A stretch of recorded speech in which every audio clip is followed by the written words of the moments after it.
मलकापूर शहरातील आदर्श नगर, दीपक नगर आणि इतर वस्त्यांमध्ये पावसाचे पाणी शिरत असल्याने नागरिकांमध्ये संताप व्यक्त होत आहे।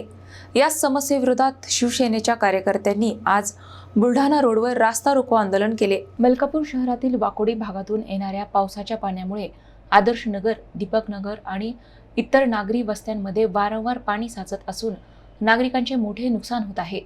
या गंभीर समस्येकडे प्रशासनाचे लक्ष वेधण्यासाठी शिवसेना उद्धव बाळासाहेब ठाकरे गटाच्या वतीने बुलढाणा रोडवर रस्ता रोको आंदोलन करण्यात आले।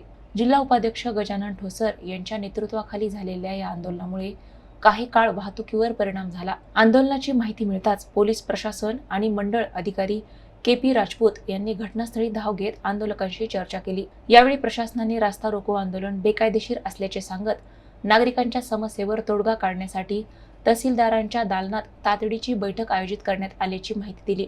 प्रशासनाच्या या आश्वासनानंतर गजानन ठोसर आणि आंदोलनकर्त्यांनी सकारात्मक भूमिका घेत रास्ता रोको आंदोलन मागे घेतले आणि पुढील चर्चेसाठी तहसील कार्यालयाकडे रवाना झाले।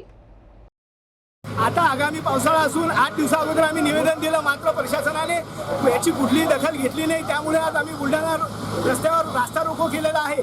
पण जोपर्यंत आमची मागणी पूर्ण होत नाही तोपर्यंत आम्ही इथून उठणार नाही। पाणी भरतं 4-4